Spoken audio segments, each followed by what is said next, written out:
Di luar dugaan, akhirnya terungkap. FAM tolak turnamen mini dari PSSI dan lebih kocaknya mereka lebih pilih Laos dan Brunei. Apakah mereka sangat takut kalah dengan timnas Indonesia atau hanya ingin mencari sensasi saja? Simak fakta lengkapnya hingga selesai.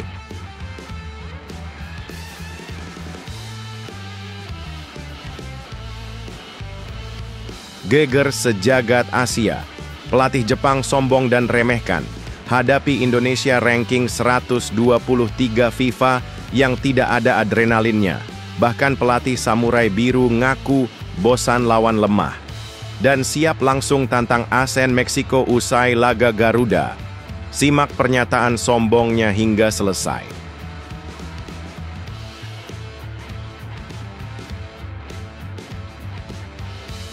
Wow, Ridho tak tertahankan. Bek termuda paling menyala di Indonesia. Legend Indonesia yakni Otavio Dutra. Ngaku takjub dan minta Ridho segera go international. Nilai pasar Ridho kalahkan pemain asing termahal, bikin pusing klub Eropa. Simak fakta lengkapnya hingga selesai.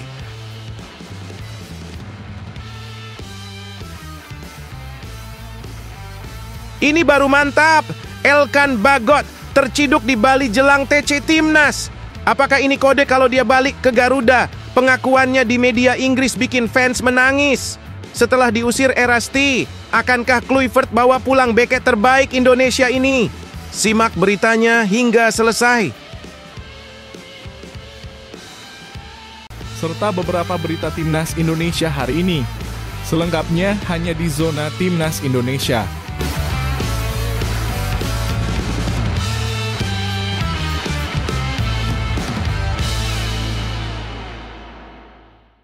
Sebelumnya, jangan lupa subscribe channel ini supaya tidak ketinggalan berita Timnas Indonesia. Di luar dugaan, akhirnya terungkap. FAM tolak turnamen mini dari PSSI dan lebih kocaknya mereka lebih pilih Laos dan Brunei. Apakah mereka sangat takut kalah dengan timnas Indonesia atau hanya ingin mencari sensasi saja? Simak fakta lengkapnya hingga selesai. Dunia sepak bola Asia Tenggara kembali dihebohkan.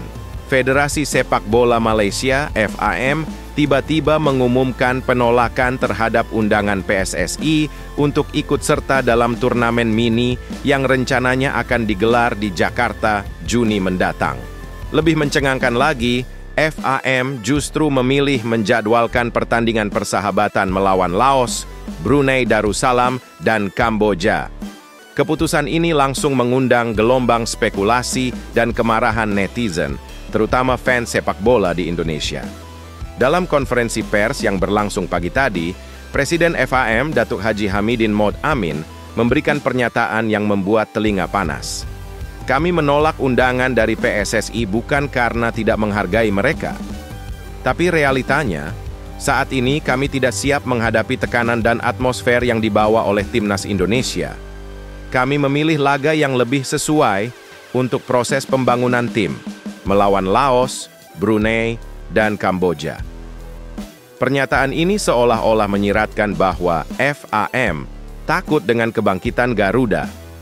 Netizen Indonesia pun langsung menyerbu media sosial FAM dengan komentar-komentar bernada sindiran dan kemarahan. Mendengar pernyataan tersebut, Ketua Umum PSSI Erick Thohir pun angkat bicara. Dengan nada serius ia menanggapi, sepak bola bukan tempat untuk ketakutan. Justru dari pertandingan-pertandingan besar, mental dan kualitas tim bisa dibangun. Kami mengundang Malaysia bukan untuk mempermalukan, tapi untuk memperkuat solidaritas ASEAN. Kalau mereka mundur, ya kami cari lawan yang lebih siap secara mental. Pernyataan ini sontak memicu reaksi keras dari media Malaysia dan membuat tensi kedua negara kembali memanas seperti laga-laga klasik mereka dahulu. Pelatih kepala timnas Malaysia, Peter Ceklamovsk, tampak sedikit berbeda pendapat dengan federasinya.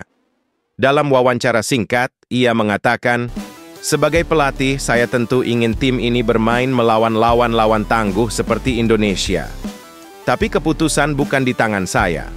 Saya hormati keputusan FAM, meski saya berharap lain." Sementara itu, pelatih timnas Indonesia Patrick Kluivert memberikan komentar yang cukup tajam dan mengundang kontroversi. Kalau mereka tidak siap, mungkin karena trauma dengan kekalahan-kekalahan sebelumnya. Tapi jika ingin berkembang, jangan hanya cari lawan yang lemah. Tidak ada tim besar yang tumbuh dari zona nyaman. Pertanyaan diskusi untuk kalian di kolom komentar. Apakah FM benar-benar takut dengan Indonesia? Apakah tindakan Malaysia ini mencederai semangat solidaritas ASEAN dalam sepak bola? Siapa yang paling diuntungkan dari penolakan ini? Indonesia, Malaysia, atau negara lain? Haruskah Indonesia tetap melanjutkan turnamen tanpa Malaysia? Tulis pendapatmu di kolom komentar. Like jika kamu bangga jadi fans Garuda. Subscribe untuk update panas lainnya seputar drama sepak bola Asia Tenggara.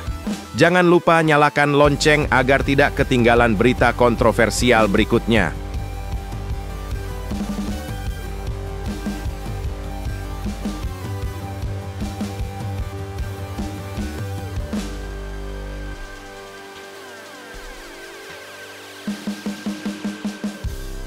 Geger sejagat Asia. Pelatih Jepang sombong dan remehkan. Hadapi Indonesia ranking 123 FIFA yang tidak ada adrenalinnya. Bahkan pelatih Samurai Biru ngaku bosan lawan lemah. Dan siap langsung tantang ASEAN Meksiko usai laga Garuda. Simak pernyataan sombongnya hingga selesai. Aroma panas mulai tercium dari negeri Sakura. Dalam pernyataan yang membuat geger jagat sepak bola Asia, pelatih timnas Jepang, Hajime Moriyasu, secara blak-blakan mengungkapkan kegelisahannya usai dijadwalkan menghadapi timnas Indonesia yang saat ini masih nangkring di peringkat 123 FIFA. Meskipun Indonesia tengah naik daun, bagi Jepang yang kini bercokol di peringkat 15 dunia, laga ini dianggap kurang menantang. Tapi tunggu dulu, bukan berarti Jepang memandang remeh. Justru, sang pelatih menekankan betapa krusialnya mengukur kekuatan menghadapi negara-negara yang setara, mengingat Piala Dunia 2026 yang semakin dekat akan jadi ajang pertarungan kelas dunia. Kami harus melawan tim-tim yang selevel, yang bisa menekan kami dari berbagai sisi. Lawan seperti Amerika Serikat dan Meksiko adalah yang kami butuhkan untuk pemanasan serius menuju Piala Dunia. Ujar Moriyasu dengan nada serius di situs resmi JFA. Dan benar saja, begitu selesai bertemu Garuda di laga penutup Grup C kualifikasi Piala Dunia pada 10 Juni mendatang, Jepang langsung tancap gas mengumumkan dua lawan uji tanding spektakuler di FIFA Matchday September. Timnas Amerika Serikat dan Timnas Meksiko. Bayangkan saja, kedua tim ini tak hanya kuat, tapi juga dipimpin pelatih kelas dunia, Javier Aguirre dan Mauricio Pochettino. Nama-nama besar yang biasa mentas di liga top Eropa. Kami Jepang, Amerika, dan Meksiko berada pada level yang sangat mirip secara peringkat FIFA. Jadi pertandingan melawan mereka akan menjadi ujian nyata, lanjut Moriyasu. Fakta mencengangkan, Jepang ada di peringkat 15, Amerika Serikat di 16, dan Meksiko di posisi 17. Sementara itu Indonesia masih jauh di bawah, di posisi 123, membuat publik bertanya-tanya, apa sebenarnya ekspektasi Jepang menghadapi Garuda? Pasukan Patrick Kluivert harus berjuang mati-matian di laga pamungkas. Nasib Garuda masih tergantung hasil akhir Grup C. Finish dua besar, lolos otomatis ke Piala Dunia 2026. Peringkat 3 atau 4, masuk babak neraka di kualifikasi putaran keempat. Peringkat 5 ke bawah. Mimpi Piala Dunia pupus total. Makin bikin minder lawan, Jepang tampil sakti mandraguna selama kualifikasi. Mereka menggulung habis 6 laga di putaran kedua dengan agregat gol 24-0, tak kebobolan satu pun. Di putaran ketiga pun, mereka nyaris sempurna dengan 20 poin dari 8 laga. Tak heran mereka haus lawan setara. Apakah Jepang terlalu meremehkan Indonesia? Seandainya Garuda bisa menahan imbang atau bahkan menang atas Jepang, apakah ini jadi momen kebangkitan Asia Tenggara? Haruskah PSSI mulai menyiapkan uji coba lawan negara besar juga agar timnas bisa naik level? Siapa yang akan lebih bersinar di laga 10 Juni, Samurai Biru atau Garuda? Like. Kalau kamu yakin Garuda bisa bikin kejutan, tulis pendapatmu dan debat sehat di kolom komentar. Subscribe sekarang untuk berita bola paling panas, paling cepat, dan paling mengguncang Asia.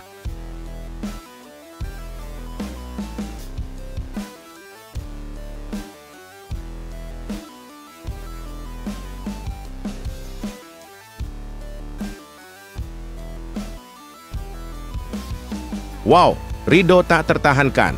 Bek termuda paling menyala di Indonesia.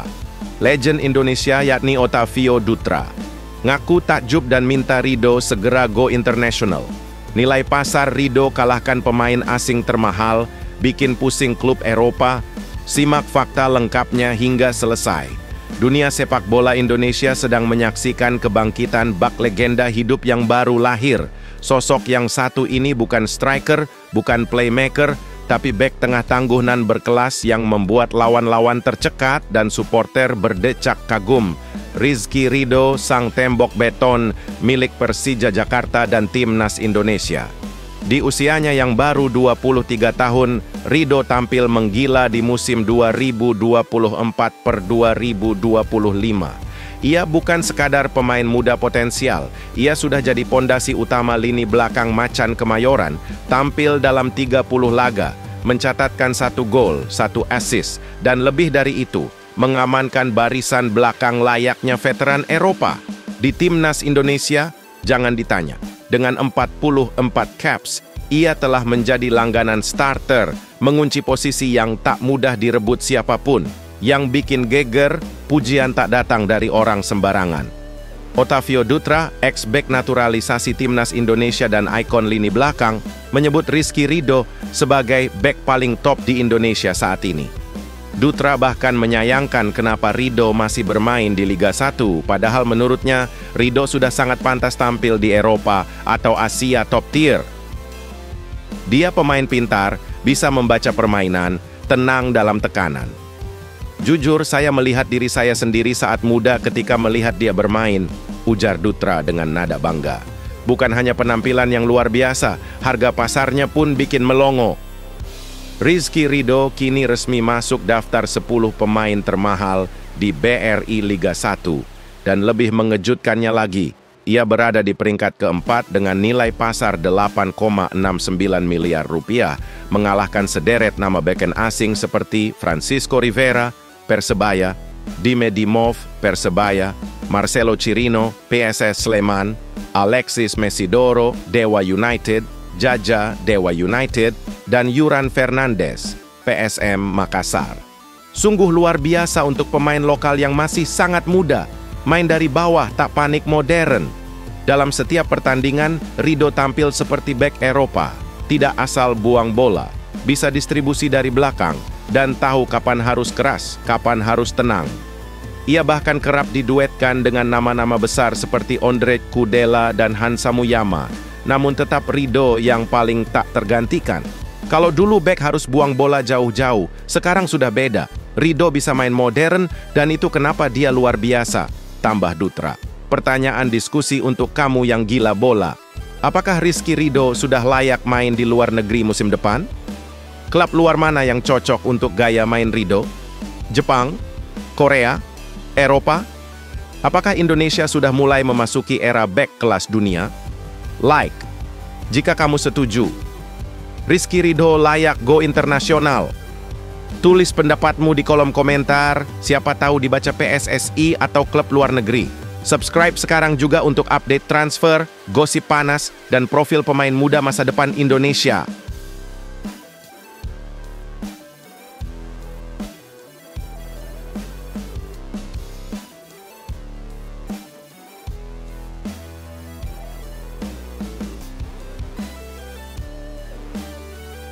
Ini baru mantap, Elkan Bagot terciduk di Bali jelang TC Timnas. Apakah ini kode kalau dia balik ke Garuda? Pengakuannya di media Inggris bikin fans menangis. Setelah diusir Erasti, akankah Kluivert bawa pulang bek terbaik Indonesia ini? Simak beritanya hingga selesai. Drama baru meledak di dunia sepak bola nasional. Elkan Bagot Bek jangkung andalan yang sempat hilang dari radar timnas Indonesia muncul tiba-tiba di Bali.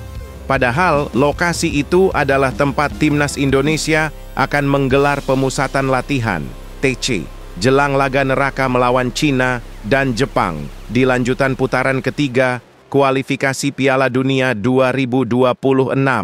Apakah ini kebetulan semata atau isyarat besar? Fans pun geger. Foto-foto Elkan di Bali langsung menyebar bak kebakaran hutan di media sosial.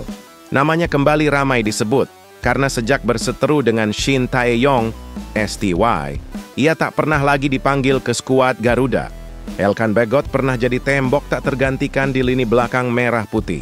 Selama dilatih STY, ia mencatatkan 22 penampilan dan 2 gol, serta berperan vital membawa Indonesia lolos ke Piala Asia dan putaran ketiga kualifikasi Piala Dunia untuk pertama kalinya dalam puluhan tahun. Namun, hubungannya dengan STY retak. Puncaknya terjadi saat Elkan menolak panggilan untuk playoff Olimpiade Paris 2024 demi liburan musim panas bersama kekasihnya, Katie Marsden. STY pun tak lagi memasukkannya dalam daftar skuad, bahkan hingga 4 FIFA Matchday berikutnya. Fans pun sempat putus asa, seolah Garuda kehilangan salah satu sayapnya. Namun kini, harapan itu kembali menyala. Dalam wawancara dengan media Inggris, Elkan menyebut laga bersama timnas Indonesia sebagai momen terpenting dalam hidupnya. Dengan suara bergetar dan mata berkaca-kaca, ia mengenang saat Indonesia lolos ke Piala Asia. Mungkin pertandingan paling penting yang pernah aku mainkan adalah ketika aku membela Indonesia. Kami lolos ke Piala Asia untuk pertama kalinya dalam mungkin 30 tahun. Itu luar biasa. Tak hanya itu, ia juga menyebut laga melawan Irak sebagai momen paling emosional sepanjang kariernya. Aku sangat tertekan sebelum pertandingan, tapi aku tahu betapa pentingnya itu bagi seluruh rakyat Indonesia. Host acara pun sampai terdiam dan hanya bisa berkata, "Wow, aku bahkan tak bisa membayangkannya." Pasca era STY berakhir dan tongkat estafet berpindah ke tangan Patrick Kluivert, banyak pihak berharap pintu kembali Elkan akan terbuka. Namun menurut pengamat sepak bola Roni Pangemanan alias Bung Ropan, meski Kluivert ingin memanggil Elkan, sang pemain justru menolak secara halus. Alasannya, fokus bersama klubnya di Inggris, Blackpool. Kluivert sempat bertanya soal kondisi fisiknya. Tapi Elkan lebih memilih menunda dulu, walau jelas ia masih sangat mencintai timnas Indonesia, kata Bung Ropan. Kini, dengan kemunculannya di Bali yang misterius dan waktunya berdekatan dengan TC Timnas, publik langsung menghubungkan titik-titik. Apakah ini kebetulan? Apakah Elkan akan mendapat panggilan rahasia dari Kluivert? Atau apakah ini momen rekonsiliasi besar setelah drama panjangnya bersama STY? Apakah Elkan Bagot masih pantas jadi pilar utama timnas Indonesia? Apakah keputusan menolak STY bisa dimaafkan demi masa depan timnas?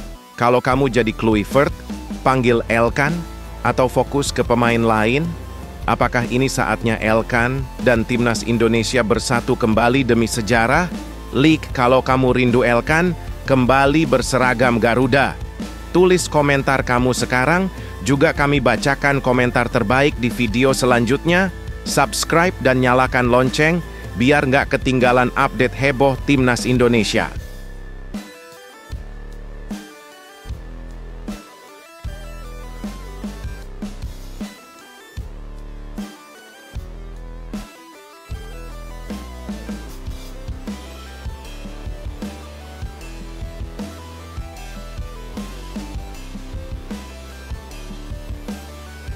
Alhamdulillah, ini baru mantap.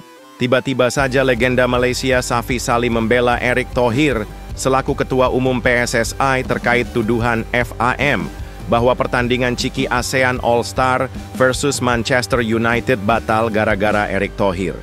Dia bahkan menuntut FAM untuk melakukan konferensi pers dan memohon maaf kepada Erick Thohir terkait isu tersebut. Simak semua fakta lengkapnya hingga selesai. Baru-baru ini, tepatnya sore tadi, Safi Salim, mantan penyerang timnas Malaysia yang dikenal sebagai salah satu legenda sepak bola negeri jiran. kembali menjadi sorotan publik Asia Tenggara setelah dia mengungkapkan sikap tegas terhadap Asosiasi Sepak Bola Malaysia, FAM. Dalam sebuah pernyataan yang mengejutkan, Safi Salih menuntut FAM untuk meminta maaf kepada PSSI, Persatuan Sepak Bola Seluruh Indonesia, terkhusus pada Ketua Umum PSSI, terkait tuduhan Federasi Sepak Bola Malaysia batalnya pertandingan persahabatan antara ASEAN All-Star dan Manchester United itu adalah gara-gara PSSI. Adapun latar belakang kontroversi ini mulai mencuat, yaitu awalnya akan ada sebuah pertandingan persahabatan yang melibatkan tim ASEAN All-Star menghadapi Manchester United dijadwalkan akan berlangsung di Stadion Nasional Bukit Jalil, Kuala Lumpur, Malaysia pada tanggal 28 Mei 2025. Namun, pertandingan tersebut dibatalkan secara mendadak oleh FIFA, alasannya karena pertandingan tersebut sepi peminat, tidak ada yang membeli tiketnya dan bahkan tidak ada sponsor yang tertarik untuk mensponsori pertandingan ciki tersebut. Dan bahkan banyak negara kawasan ASEAN tidak mau mengirimkan pemainnya, termasuk yang paling vokal adalah Ketua Umum PSSI Erick Thohir. Karena menurutnya pertandingan tersebut hanya akan merugikan timnas Indonesia yang akan melakoni pertandingan penting kualifikasi Piala Dunia 2026. Akhirnya sesuai dengan regulasi FIFA, karena setiap pertandingan kalau tidak menarik perhatian penonton dan tidak ada sponsor, maka laga tersebut harus dibatalkan. Keputusan FIFA tersebut menimbulkan kekecewaan di kalangan penggemar sepak bola di Asia Tenggara. Selain itu, FAM kemudian mengeluarkan pernyataan yang menyebutkan bahwa pembatalan pertandingan ciki tersebut disebabkan oleh kurangnya dukungan dari PSSI, termasuk menahan pemain timnasnya untuk bergabung dengan tim ASEAN All-Star dan tidak melakukan promosi sama sekali untuk pertandingan tersebut. Dengan adanya tuduhan yang tidak mendasar dari FAM ke PSSI, akhirnya striker legenda Malaysia yakni Safi Salih menuntut FAM melakukan konferensi pers dan meminta maaf kepada PSSI. Sedikit informasi, Safi Salih sendiri pernah bermain di Liga Indonesia yang dulunya dikenal ISL, Indonesian Super League, bersama Pelita Jaya dan Arema. Ia pun tidak tinggal diam mendengar tudingan FAM tersebut kepada PSSI. Melalui akun media sosialnya, ia menulis, FAM harus melakukan konferensi pers dan meminta maaf kepada PSSI dan semua pihak yang terlibat, terkhusus pada Erick Thohir. Terhadap tuduhan tanpa dasar seperti ini hanya merusak hubungan baik antar negara dan federasi. Sebagai seorang pemain yang pernah merasakan atmosfer sepak bola Indonesia, saya tahu betul bagaimana profesionalisme dan semangat juang para pemain di sana. Terlebih lagi, saya sangat kenal sekali dengan sosok Erick Thohir, yang mana dia seorang yang visioner dalam hal olahraga, khususnya sepak bola. Selain itu, dia berkomentar, kita seharusnya saling mendukung, bukan saling menjatuhkan. Terlebih lagi, Indonesia akan membuat sejarah baru di kawasan Asia Tenggara, yakni negara pertama yang lolos Piala Dunia 2026 lewat jalur kualifikasi. Pernyataan Safi Salih mendapatkan dukungan luas dari penggemar sepak bola di Malaysia dan Indonesia. Banyak yang mengapresiasi sikap berani Safi Salih dalam membela PSSI dan menuntut pertanggungjawaban dari FAM. Namun, hingga saat ini, FAM belum memberikan tanggapan resmi terkait tuntutan tersebut. Kontroversi ini menyoroti pentingnya komunikasi dan kerjasama antar federasi sepak bola di Asia Tenggara. Sikap tegas Safi Salih menunjukkan bahwa sebagai legenda sepak bola, ia tidak hanya peduli terhadap prestasi di lapangan, tetapi juga terhadap hubungan baik antar negara dan federasi.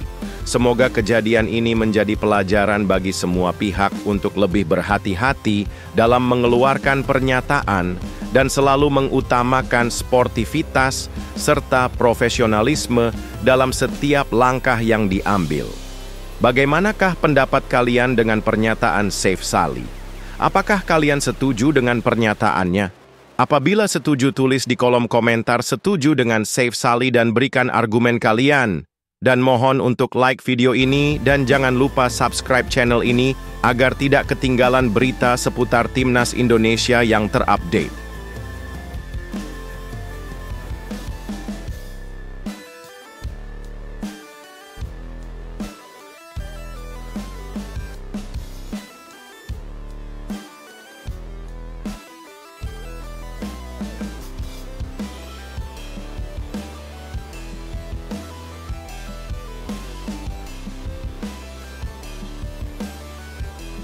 Geger di nasional.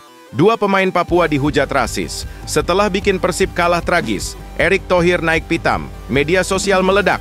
Netizen heboh. Polisi turun tangan. Siapakah biang keladinya? Ini kronologi lengkapnya yang akan mengguncang dunia sepak bola Indonesia. Simak fakta lengkapnya hingga selesai.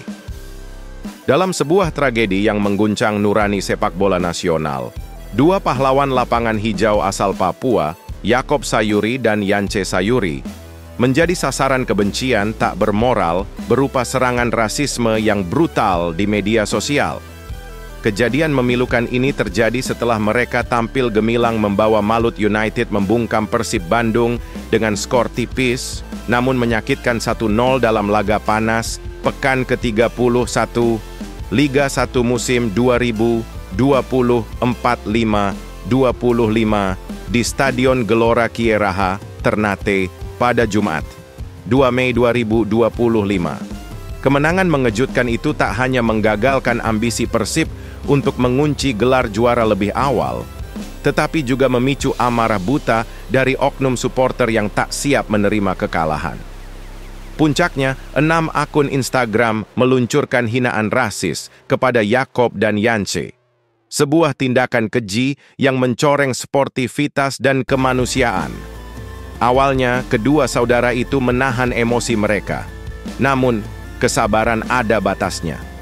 Ketika martabat diinjak-injak, mereka akhirnya memilih untuk bertindak. Setelah berdiskusi dengan Asosiasi Pesepak Bola Profesional Indonesia, APPI, keduanya sepakat menyeret para pelaku ke jalur hukum. Tapi mereka masih membuka ruang damai jika ke-6 akun itu berani meminta maaf secara langsung. Namun yang membuat publik benar-benar tercengang adalah kemarahan luar biasa dari Ketua Umum PSSI, Erick Thohir. Bak petir di siang bolong, Erick meledak. Ia menegaskan bahwa tidak ada tempat bagi rasisme dalam sepak bola Indonesia. Dalam pernyataan tegasnya, ia menuding tindakan tersebut sebagai racun berbahaya yang menggerogoti dunia olahraga yang seharusnya menyatukan, bukan memecah belah. Saya menolak rasisme dalam bentuk apapun di sepak bola, tegas Erick dengan nada penuh kemarahan. Ia pun menyerukan agar para supporter menerima kekalahan tim mereka dengan lapang dada, bukan dengan kebencian. Lebih mengerikan lagi, ini bukan insiden pertama. Belum lama ini, seorang pemain Liga 4 juga mengalami serangan serupa. Apakah rasisme sudah menjadi penyakit kronis di tubuh sepak bola Indonesia? PSSI sudah bersikap, tapi sampai kapan aksi nyata bisa menyapu bersih noda ini? Apakah kasus Yaakob dan Yance akan jadi titik balik perlawanan terhadap rasisme di tanah air? Atau justru menjadi bukti bahwa kita masih jauh dari kata adil dan setara? Tunggu perkembangan selanjutnya. Karena cerita ini baru saja dimulai dan setujukah kalian orang yang rasis dihukum?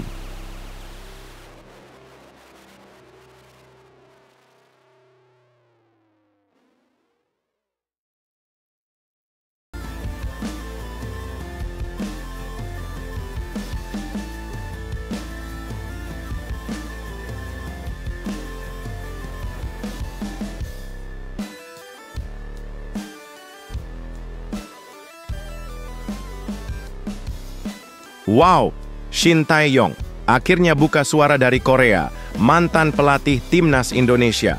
Ini ungkap ramalan, mengejutkan di tengah ketegangan kualifikasi Piala Dunia 2026. Apa yang ia katakan bisa bikin geger satu negara, bahkan menyulut polemik hebat di tengah harapan tipis Garuda. Simak kata-kata terselubungnya yang diduga sindiran halus dan prediksi panas masa depan tim merah putih, dan tonton semuanya hingga selesai. Dalam sebuah momen yang menggemparkan jagat sepak bola Asia, Shin Tae-yong, sosok kontroversial dan penuh karisma yang pernah menakodai timnas Indonesia, akhirnya angkat bicara dari tanah kelahirannya, Korea Selatan. Saat menghadiri pertandingan sengit antara Seongnam FC versus Seoul Eland di K-League 2 2025 pada Minggu, 4 Mei 2025, sang maestro yang kini menjabat sebagai General Manager Seongnam FC menjadi sasaran pertanyaan panas dari media lokal soal harapannya terhadap nasib anak-anak angkatnya di timnas Indonesia. Dengan nada yang diplomatis namun syarat makna tersirat, Shin Tae-yong memberikan pernyataan yang sontak memantik spekulasi. Ia menyebut bahwa timnas Indonesia yang kini berada di posisi keempat grup C pada putaran ketiga kualifikasi Piala Dunia 2026 zona Asia dengan 9 poin tipis masih punya kans realistis untuk lolos asal tidak tergelincir satu langkah pun. Ia menegaskan bahwa posisi keempat adalah titik aman terakhir dan berharap Garuda bisa bertahan di sana. Basis pemainnya tidak buruk, ucapnya dengan gaya santai namun menggetarkan, sebelum menambahkan bahwa fondasi yang ia bangun selama menjabat masih cukup kuat untuk menopang harapan bangsa. Namun, publik mencium aroma kontroversi. Apakah ini bentuk sindiran halus terhadap sistem yang kini ditinggalkannya? Atau sinyal bahwa ia sebenarnya meragukan kekuatan penerusnya? Apa maksud sebenarnya dari ucapannya posisi keempat sudah cukup? Mengapa bukan bicara soal juara grup atau posisi lebih tinggi? Di balik kalimat sederhana itu, banyak yang menilai ada pesan tersembunyi yang menyentil federasi hingga pelatih baru. Kini, Garuda hanya memiliki 2 laga tersisa yang bisa menentukan nasibnya, antara terbang lebih tinggi atau jatuh ke jurang kegagalan. Apakah fondasi Shin benar-benar cukup kuat? Ataukah timnas Indonesia hanya menggantungkan harapan pada sisa-sisa keajaiban? Jawaban dari pertanyaan itu akan menentukan apakah era Shin benar-benar sudah selesai atau justru baru saja dimulai dari balik bayang-bayang. Apakah kalian setuju apabila Shin Tae-yong kembali ke Indonesia? Tulis deh di kolom komentar.